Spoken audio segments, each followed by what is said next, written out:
안녕하십니까. 영양지입니다. 현대물리학으로 보는 세계와 나 세 번째 강의, 양자역학으로 보는 진공과 묘유에 대해서 말씀드리겠습니다.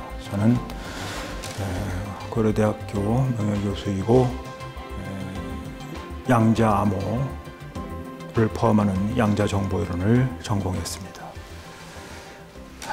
양자역학은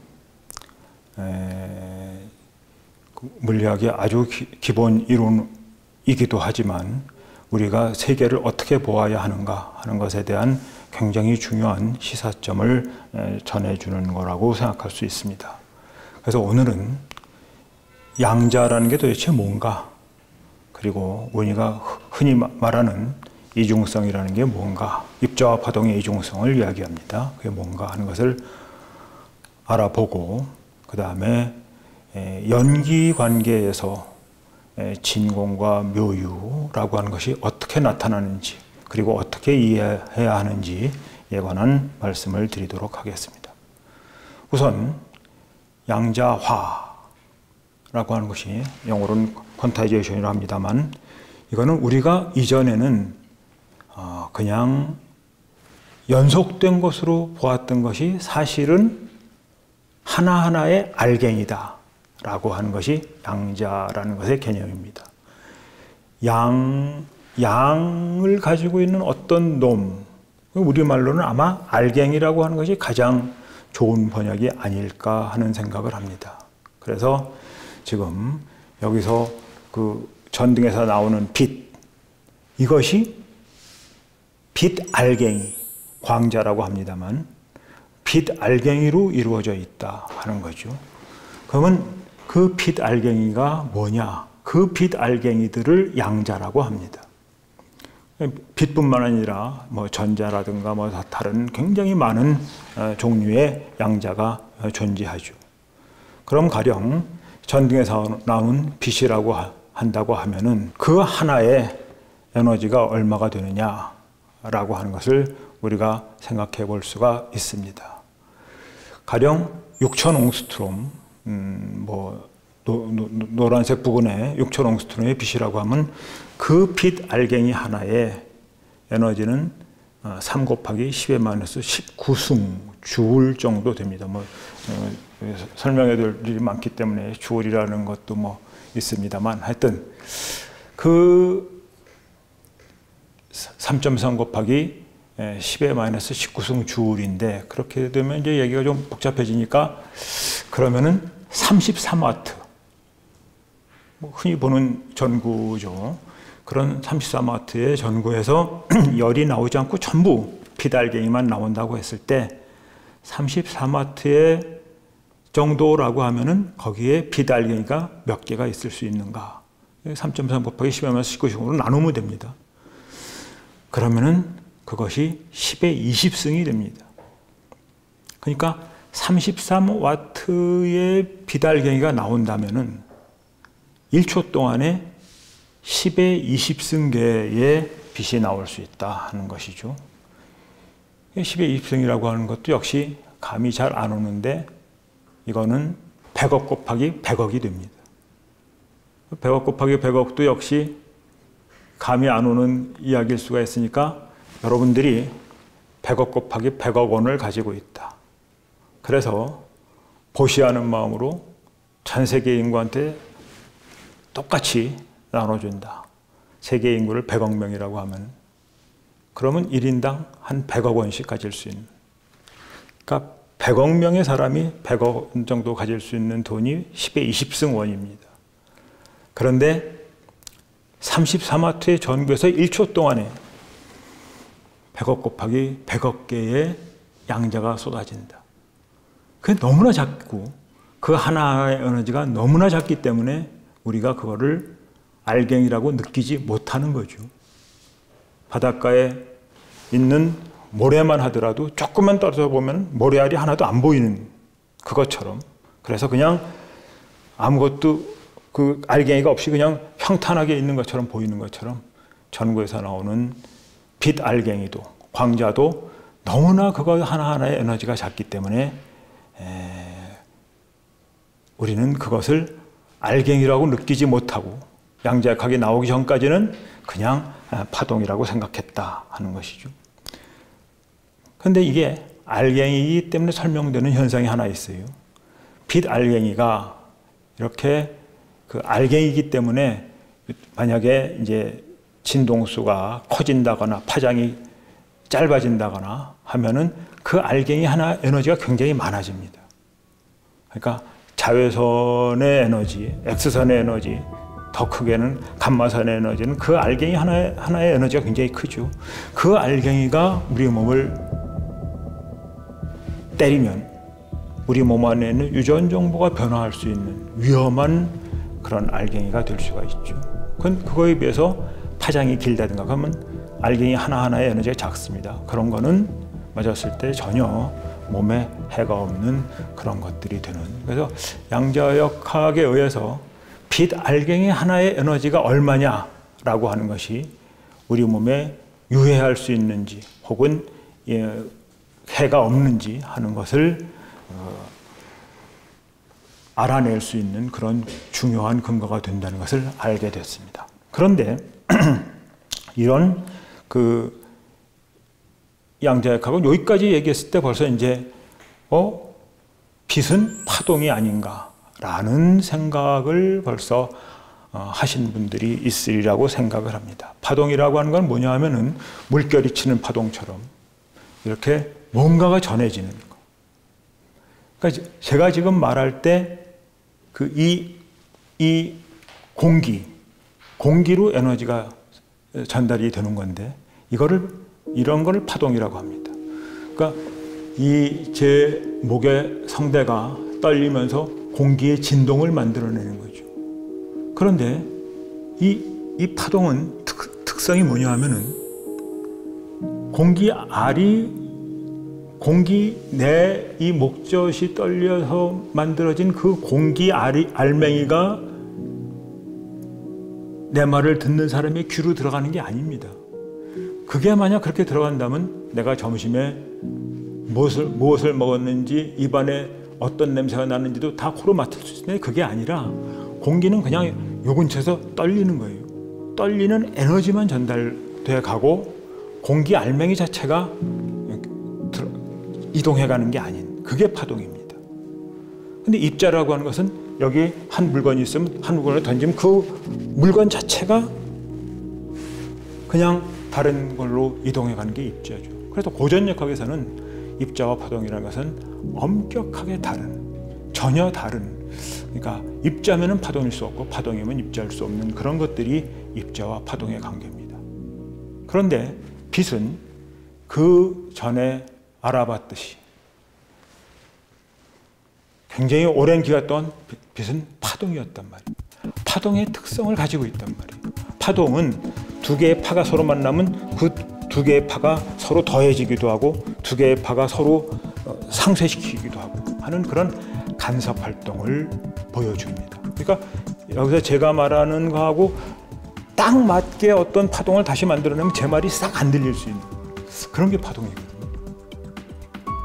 그리고 여기서 말하는 사람하고 여기서 말하는 파동이 이게 서로 만났다가도 그 다음에 쭉 자기 갈 길을 가는 그런 게 파동인데 입자는 여기서 가는 공하고 여기서 가는 공이 부딪히면 이게 가던 진로를 바꿉니다. 입자와 파동은 그 성질이 전혀 달라요. 물리적으로. 그런데 빛은 파동의 특성을 가지고 있었단 말이에요.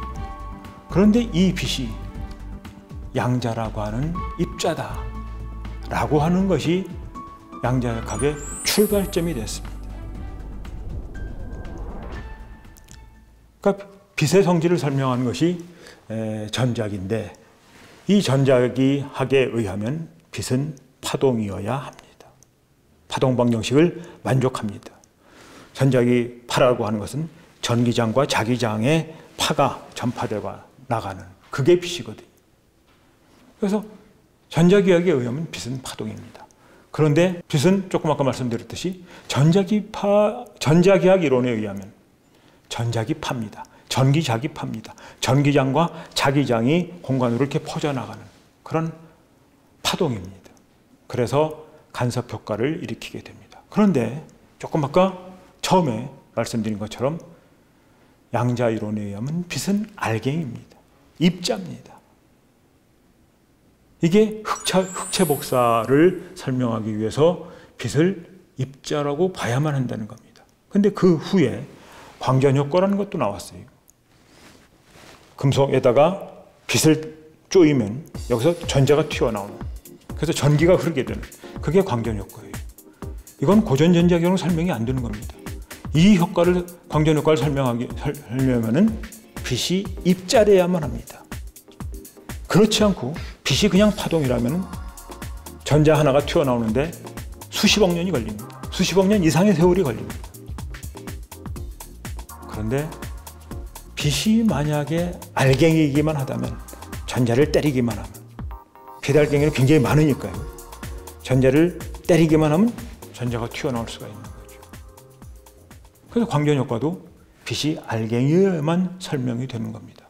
그 외에도 빛이 양자여야 한다는 것을, 양자여야 설명되는 현상들은 많이 있습니다. 컴퓨터 산란도 그렇습니다. 그러면은 빛은 분명히 파동이었는데 어떻게 빛이 입자일 수 있는가? 이것을 어떻게 빛이 어떤 때는 입자처럼 행동을 하는가? 그런데 입자처럼 행동하던 빛이 어떻게 어떤 때는, 그러니까 양자역학이 나왔다라도 지금 간섭 실험하면 빛은 간섭 현상을 보입니다. 이거는 빛이 파동처럼 행동한다는 얘기예요.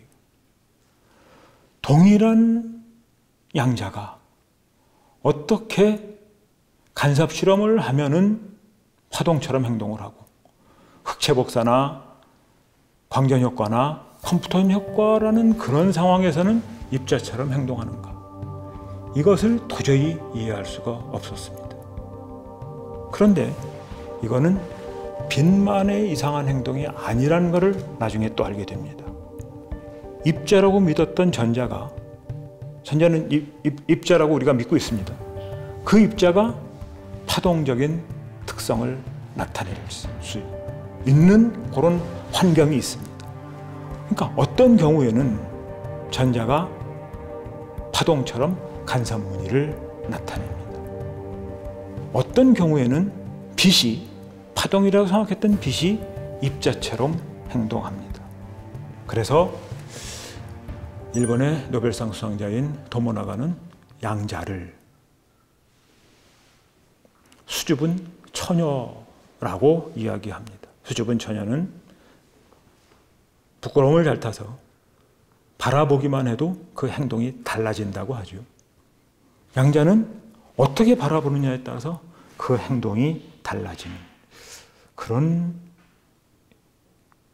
특성을 보여줍니다. 이것을 이중성이라고 합니다. 빛만이 아니라 전자도 그렇고, 그래서 전자가 간섭무늬를 나타내는데 사실은 여기서 그치지 않습니다. 전자보다 무거운 중성자도 간섭무늬를 나타내고, 버크버리라고 하는 탄소 입자도 파동처럼 행동을 합니다. 그러면 여기서 우리는 이중성을 가지고 중요한 이야기를 할 수 있게 됩니다. 빛은 분명히 파동적인 행동을 보통 때는 합니다. 그러나 어떤 특별한 상황이 만들어지면, 흑체 복사라든가 광전 효과라든가 컴퓨터 산란처럼 빛은 입자로 행동을 합니다. 그럼 빛이 파동이라고 이야기할 수 있는가? 우리는 빛이라고 하는 것을, 양자역학이 나오기 전에는 빛이라는 것을 그냥 파동이라고 생각했습니다. 파동이기 때문에 파동의 행동을 보인다고 생각했던 거죠. 전자는 입자라고 생각했습니다. 전자이기 때문에 전자의 행동을 보인다고 생각한 거예요. 그런데 여기서 문제에 부딪힌 거죠. 파동이었기 때문에 파동의 행동을 보이는 빛은 때로는 입자처럼 행동한다. 입자이기 때문에 입자처럼 행동한다고 믿었던 전자는 때로는 파동처럼 행동을 한다. 그럼 뭐가 됩니까? 전자가 파동처럼 행동하기 때문에 전자를 입자라고는 할 수 없잖아요. 간섭무늬를 일으키는 전자가 어떻게 입자일 수가 있겠어요? 광전효과에서 입자처럼 행동하는 빛을 파동이라고 할 수가 없단 말이에요. 그래서 우리가 빛을 입자라든가 파동이라고 한다든가 전자를 파동이나 입자라고 한다는 것 자체가 사실은 잘못된 것일 수 있다. 그러면 뭐냐? 양자는 파동처럼 행동하기 때문에 입자일 수 없고 때로는 입자처럼 행동하기 때문에 파동일 수 없다. 그러면 우리가 양자를 입자라든가 파동이라고 얘기했던 그 자체가 사실은 잘못된 것이다. 양자는 입자도 파동도 아니다. 왜 그렇게 생각해야 되느냐? 부처님은 12연계에서 이렇게 말씀하셨어요. 무명의 연에서 행이 생기고 행의 연에서 식이 생긴다. 그 식에 의해서 식의 연에서 명색이 만들어진다 라고 말씀하셨어요. 여기서 행이라고 하는 것은 사실은 조금 어려운 얘기입니다. 행이라고 하는 것은 우리가 행동하는 그런 행이 아니라 뭔가를 조작해 만들어내는 그거를 행이라고 합니다. 그 의미가 강해요. 그 행이라는 걸 왜 하느냐? 무명 때문에 하는 거예요. 그래서 무명연 행한다고 하신 거예요. 그 행에 의해서 우리의 식이 만들어집니다. 그 식에 의해서 명색, 이름과 형색을 무언가에 붙이는 거예요. 우리는 빛을 빛으로 가만히 보지 않아요. 아, 저놈은 파동이다 라고 이름 붙이는 걸 좋아해요. 명색을 만들어내는 거예요. 그게 세계를 구성하는 우리 마음의 원리입니다. 저놈은 나쁜 놈이야. 저놈은 좋은 놈이야. 이거는 깨끗해. 이거는 더러워. 반야심경에서는 불구부정이라고 했죠. 그 명과 색을 만들어내는 그 조작이 행에 의해서 이루어진다. 그 행에 의해서 식이 생기고 식에 의해서 명과 색이 만들어진다. 이거는 업과 업자의 관계와 같습니다. 부처님이 여러 번 강조하셨던 거예요. 업은 있지만 업자는 없다. 똑같이 얘기하면 파동처럼 행동하지만 파동은 아니다. 입자처럼 행동하지만 입자는 아니다. 아무리 많은 경우에 빛이 파동처럼 행동했어도 그게 파동은 아니다. 업은 있지만 업자는 아니다 라고 하는 것이죠. 우리는 업자가 없다 라는 것을 쉽게 상상하지 못합니다. 근데 양자역학에서 보면은 빛이 파동이 아니라는 것을 분명히 알 수가 있어요. 전자가 입자가 아니라는 걸 분명히 알 수 있어요. 아주 많은 경우에 입자처럼 행동했어도 전자는 때로는 파동처럼 행동하기 때문에 입자가 아닙니다. 아주 많은 경우에 빛이 파동처럼 행동했어도 아주 특별한 경우에 입자처럼 행동하는 빛은 파동이 아닙니다. 아무리 업이 있어도 그것이 그대로 그것을 업자라고 규정할 수는 없다. 그 업자라고 규정하는 것은 세계를 명과 색으로 보는 거예요. 명과 색으로 만들어 놓고 그 세계를 세상이라고 보는 거죠. 그것을 불교에서는 세간이라고 합니다. 내가 만들어낸 거예요. 우리는 그것을 양자역학에서 확인할 수가 있다. 그래서 입자와 파동의 이중성에 대해서 양자역학을 만들었던 보원은 굉장히 고민을 합니다. 입자처럼 행동하는 것은 그 놈이 입자였기 때문에 입자처럼 행동하는 거고 파동처럼 행동하는 건 그 놈이 파동이었기 때문에 파동처럼 행동하는데 여기서는 그게 성립을 안 하잖아요. 그래서 이 사람은 중국의 음양이론을 보면서 음양이라는 것이 하나의 개체 안에 그 안에서 이렇게 어울려져 있다라고 하는 것에 충격을 받았죠. 그래서 자기의 노벨상을 받는 순간 자기의 휴장, 자기가 만들면서 거기에 태극마크를 집어넣습니다. 닐스 보어는 이런 이야기를 하죠. 우리가 실제라고 생각하는 것은 실제라고 생각할 수 없는 것들로 이루어져 있다. 파동이라고 생각됐던 그것은 파동이라고 생각하기가 어렵고 입자라고 생각하기는 입자라고 하기가 어렵다 라는 이야기를 합니다. 근데 여기까지만은 사실은 조금 불교적인 입장에서는 부족해요. 근데 닐스 보어는 다른 곳에서 이런 말을 합니다. 독립된 물질 입자라고 하는 것은 추상이다. 제가 지난 시간에 평행선을 얘기하면서 그거는 우리의 상상이다라는 얘기를 했던 것과 마찬가지로 여기 독립된 물질이 있다고 하는 것은 추상이다. 그 물질의 속성은 관찰을 통해서만, 관찰이라는 상호작용을 통해서만 나에게 드러나게 된다 하는 이야기를 해요. 그러면서 하이젠버그는 또 이런 말을 합니다. 우리가 관찰하는 것은 자연 그 자체가 아니다. 우리가 관찰하는 것이 자연 그 자체라면 파동은 언제나 파동으로 행동을 해야 됩니다.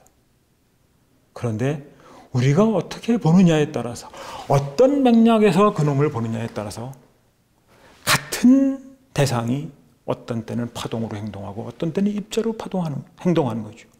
다시 말하면 우리가 그것과 관계하는 겁니다. 이 점에서 상대성이 일어나고 이제 맞아떨어지는 거예요. 내가 어떤 상태에서 대상을 보느냐에 따라 속도가 달라진다고 지난 시간에 이야기를 했습니다. 우리가 어떻게 참여하느냐에 따라서, 이게 참여입니다. 관계를 맺는 겁니다. 어떤 연기의 관계가 성립하느냐에 따라서 대상은 나에게 파동으로 나타나기도 하고 입자로 나타나기도 한다. 그 모든 현상은 나와 대상 사이의 상호작용이에요. 세계는 나하고 분리되어 있는 거가 아니라 나하고 세계가 그냥 하나로서 된다고 하는 것을 양자역학은 보여주고 있는 것입니다. 그래서 미국 물리학회 회장을 하기도 했고 유명한 그 고체 물리학 교과서를 쓰기도 했던 데이비드 머미는 이런 논문을 피직스 투데이에 발표한 적이 있어요. 내가 아무도 보고 있지 않을 때 달이 존재하는가? 이거죠. 내가 어떻게 봤을 땐 파동으로 행동하고 어떻게 봤을 땐 입자로 행동하는데 그렇다면 내가 보지 않았을 땐 어떻게 되느냐? 우리는 입자가 거기 그대로 있고 파동이 거기 있다고 생각하지만 사실 그거는 입자도 아니고 파동도 아니고 우리가 지은 이름이다. 그렇다면 내가 보지 않았을 때 달은 정말 존재할까 하는 거가 의문이 생길 수밖에 없습니다. 이거는 우리의 세계가 주관과 객관이라고는 분리되어 있는 걸로 이루어져 있는 것이 아니라 연관과 의존의 관계에 의해서 세계는 나타나는 거다. 무화적이고 실체가 없는 어떤 대상, 나도 마찬가지입니다. 나도 무화적이고 실체가 없는 대상이 대상과 접하면서 어떤 연기의 관계가 만들어지느냐에 따라서 세상은 나에게 나타나는 거다. 이래서 반야심경에서는 무색성 향미촉법이라고 했어요. 물론 무안이비설 신의도 있죠. 그래서 여기서 이제 양자역학이라고 하는 어떤 특수한 상황에서 일어나는 세계가 아니라 우리의 일상적인 세계로 넘어올 수 있는 길이 생기게 됩니다. 여기에 앞에 있는 이놈은 입자도 아니고 파동도 아닌데 단지 우리가 그렇게 이름을 짓고 그렇게 이름을 붙여놨을 뿐인데 그거를 우리는 입자라고 파동이라고 했던 것과 똑같이 여기에는 이런 색성, 향비, 촉법이 있는 대상들이 있는데 그것은 그런 우리가 규정하는 그런 색성, 향미, 촉법의 세계가 아니다. 우리에게 나타나는 건 다른 거다라고 하는 생각을 할 수가 있습니다. 왜 그런가? 양자역학만 얘기하면 그건 양자역학의 세계예요. 부처님은 양자역학 모르셨는데 그 얘기를 하셨단 말이야. 그러니까 우리는 우리 생활로 돌아봐야 됩니다. 여기 있는 책상을 만져보세요. 굉장히 매끄럽죠. 근데 전자염료로 보면 설악산의 공룡능선보다 더 울퉁불퉁한 그런 거예요. 그런데 우리는 이 책상을 매끄럽다, 평평하다라고 얘기해요. 평평하지 않습니다. 촉이에요. 무색성 향미 촉법의 그 촉. 그럼 바닷물은 짜냐? 바닷물 우리가 보면 짜죠. 그러나 고등어나 돌고래한테 물어보세요. 짜냐? 안 물어봤지만 짜다고 하지 않을 겁니다. 그럼 설탕물은 정말 다른가? 단가? 이것도 누구한테 물어보냐에 따라 달라요. 고양이과 동물들은 진화의 과정을 거치면서 단맛을 느끼는 중추가 없어졌습니다. 그래서 설탕물하고 맹물을 갖다 주면 개는 설탕물을 좋아해요. 특히 영장류는 설탕물 단 걸 좋아합니다. 왜냐하면 과일 맛을 좋아하기 때문에. 근데 고양이는 설탕물하고 맹물하고 아무런 차이를 못 느껴요. 고양이한테 설탕물은 단 게 아니다. 그럼 여기서 달다, 짜다, 평평하다라고 하는 이런 건 도대체 뭔가? 우리가 만들어낸 얘기예요. 우리가 만들어낸 명과 색입니다. 그래서 소동파는 검은고 소리가 어디서 나는가? 검은고에서 난다면 가만히 놔뒀어도 그 검은고에서 소리가 나야 된단 말이에요. 내 손끝에서 나는 거면 이 손끝에서 그냥 검은고 소리가 나야 돼요.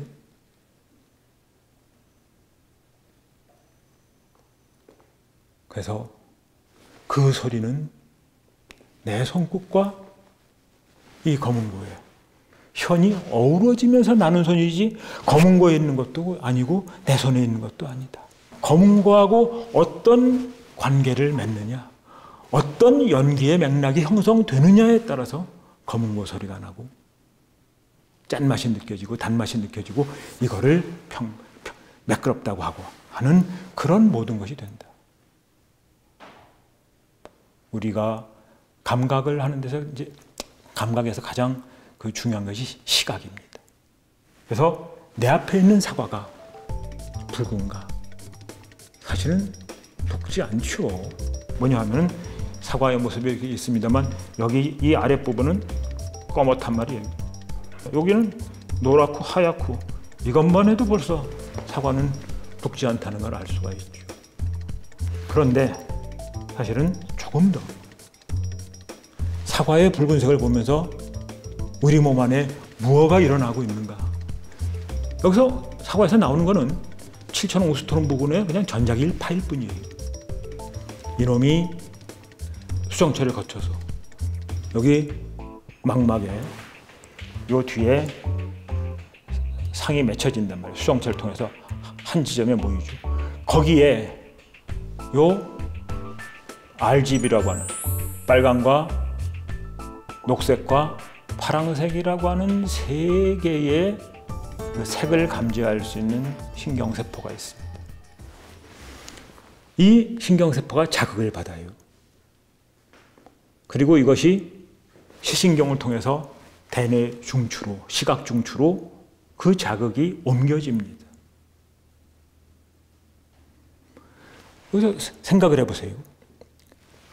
사과에서 나오는 색은 빨간 전자기파였단 말이에요. 그게 여기 망막에 갔어. 망막에 갔고 그 자극이 요 신경세포에 의해서 감지가 되고 그 충격이 대뇌 중추로 간 거예요. 여기까지 빨간색이 없습니다. 어디에 빨간색이 있겠습니까? 그러면 그 다음에 그 자극을 대뇌에서 요렇게 들어오는 거는 빨강색이라고 해석을 하는 거예요.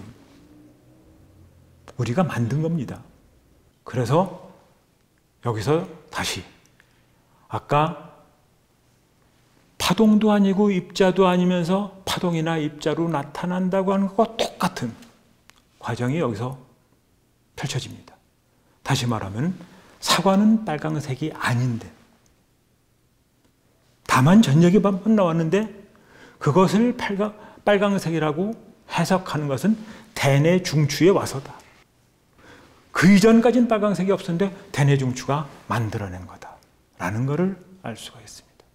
여러분들이 요게 지금 그 한글의 그 음영이라든가 글자색에 보면 이런 색깔이 나옵니다. 요 색깔에 하나를 딱 찍어 보시면은 RGB, 빨강과 그린과 파랑색이 어떤 비율이 들어있는지를 여기 숫자가 나타나게 돼요. 이게 무슨 얘기냐면은 우리 여기서 망막 뒤에 있는 시신경 세포에서 빨강과 그린과 파랑 그것만 딱 감지하는 거예요. 그 감지하는 그 비율이 어떻게 되느냐에 따라서 이 많은 색깔이 다 만들어지는 겁니다. 그리고 그것이 최종적으로는 대뇌 중추에 가서 해석이 되는 거죠. 우리 인간은 여기서 보는 것처럼 요 빨강에서부터 여기 보라색까지 요 빛을 감지할 수가 있습니다. 그리고 그 감지하는 세 가지, 이 세 가지, 빨강색, 그린색, 녹색, 파랑색의 세 가지의 조합에 의해서 이 많은 색깔이 보여지게 되는 거죠. 여기서 이제 무지개의 이야기를 하겠습니다. 뉴턴이 빛이라는 것이 한 색깔이 아니라 그 안에 빨주노초 파남바의 모든 색깔이 들어있다는 것을 프리즘을 통해서 보여줬습니다. 여기 흰색 광이 들어오면은 프리즘에서 한 번 굴절하고 또 한 번 굴절할 때 빨주노초 파남보의 여러 가지 색깔이 이렇게 펼쳐져서 나타나게 되는 것을 우리는 확인할 수가 있습니다. 이건 뭐 아주 쉬운 얘기죠. 어두운 방에서 빛 하나 비추면 이렇게 됩니다. 그래서 무지개라는 건 도대체 뭐냐라고 하는 것을 우리가 생각해 봐야 될 그런 시점에 왔다고 생각을 합니다. 무지개라는 건 이런 거예요. 여기 태양이 있고 여기 물방울이 있고 여기 내가 있다. 근데 이 태양에서부터 온 광선이 물방울 안에 들어가면서 한 번 굴절하고 한 번 반사하고 또다시 굴절하면서 나오게 됩니다. 아까 바닷물이 원래 짠 게 아닌데 나한테는 짜다고 했는데 내가 짜다고 하는 것을 감지할 수 있는 감각, 신경이 있기 때문에 그게 짠 거죠. 나트륨이 있어서 짠 게 아닙니다. 내가 그거를 볼 수 있기 때문에 짠 거예요.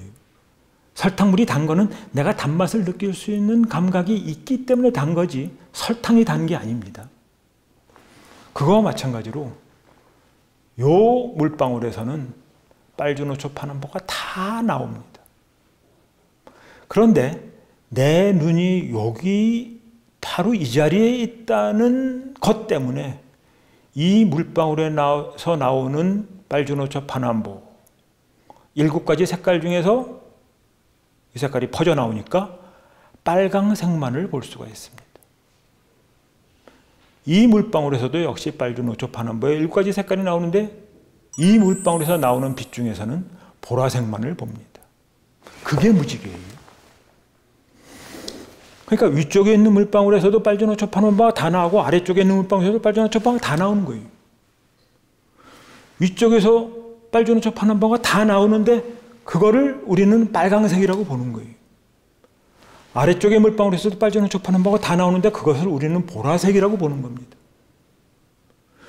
위쪽에 있는 물방울이 빨강색에서 빨강색이라고 보는 게 아니고 아래쪽에 있는 물방울이 보라색에서 보라색으로 보이는 게 아니라 그거 자체는 빨강도 아니고 보라도 아니고 아래쪽에 있는 물방울도 빨강도 아니고 보라도 아니지만 태양과 물방울과 내가 어떤 관계의 맥락을 맺고 있느냐, 어떤 연기의 맥락을 맺고 있느냐에 따라서 어느 물방울은 빨갛게 보이고 어느 물방울은 보라로 보이고, 그렇게 빨강과 보라로 보이는 걸로 우리는 세상을 만들어낸다.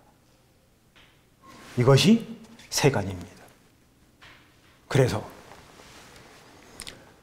양자역학이 이야기하는 것, 양자역학은 입자처럼 행동하고 때로는 파동처럼 행동하지만 그거는 입자도 아니고 파동도 아니다.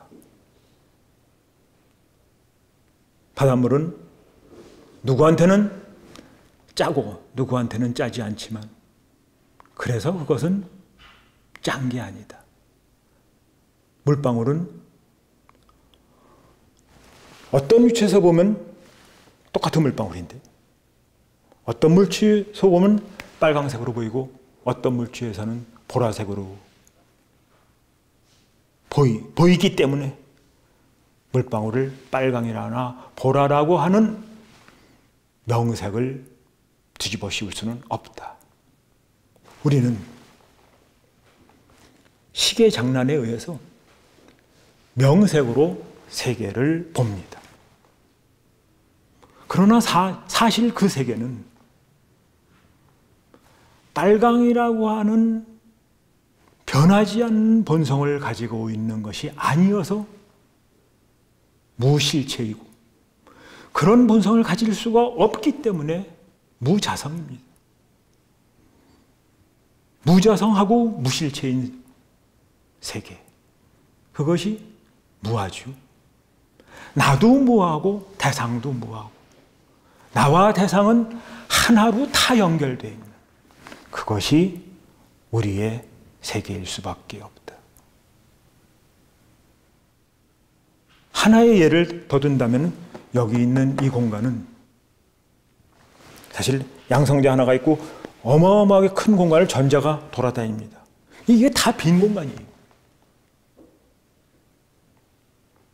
이거를 원자 안에 들어가서 본다면 양성자가 모든 질량을 다 가지고 있어요. 전자는 1800분의 1밖에 안 돼요.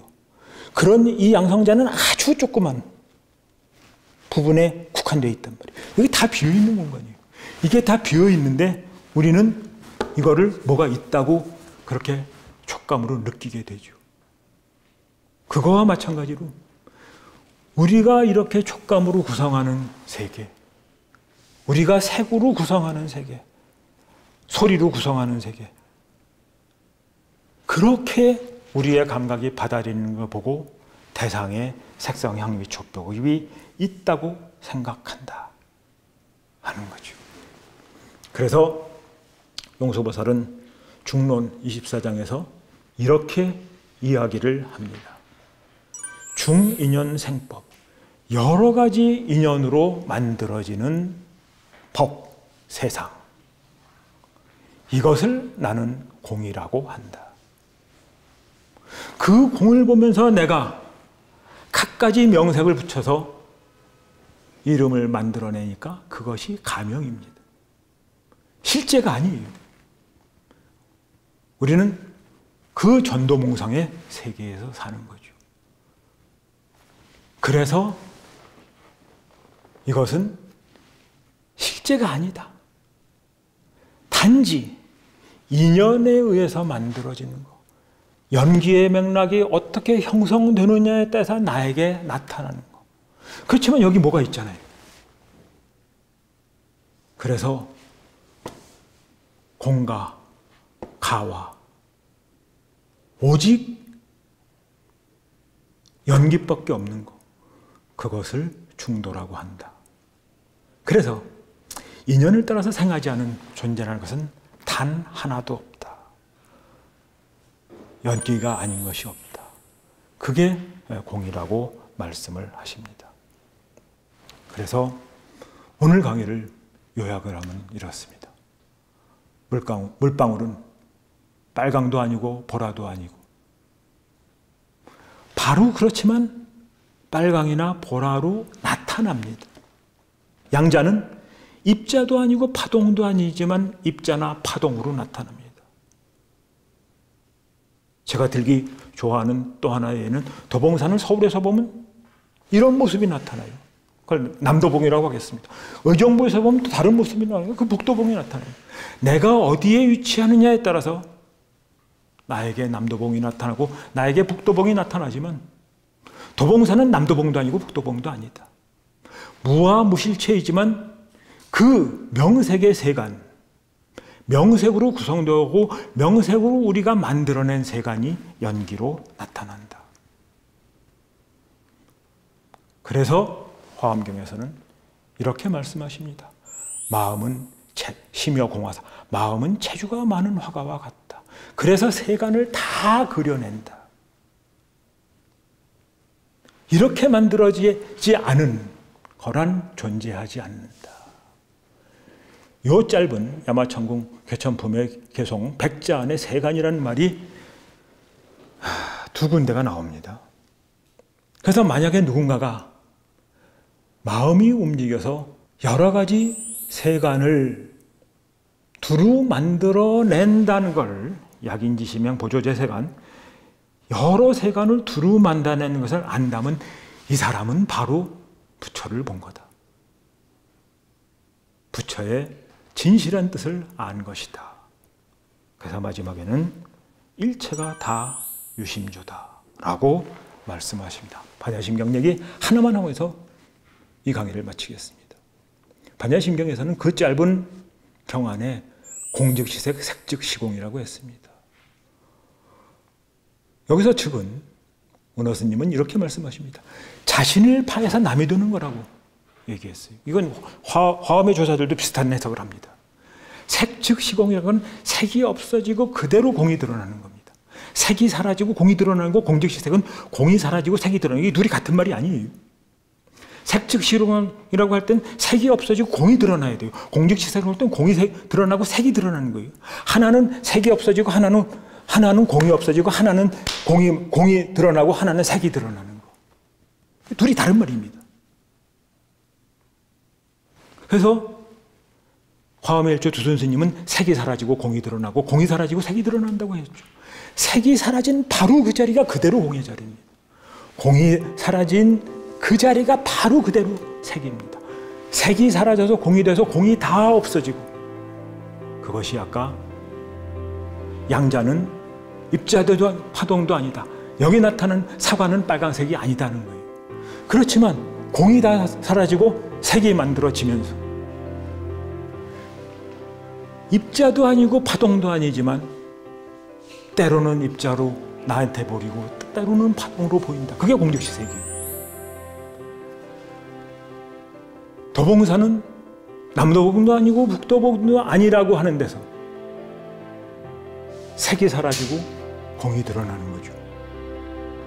그러나 어떤 연기의 관계가 맺어지느냐에 따라서 도봉이 남도봉으로 들어오고 남도봉으로 나타나고 북도봉으로 나타난단 말이에요. 그게 공즉시색입니다.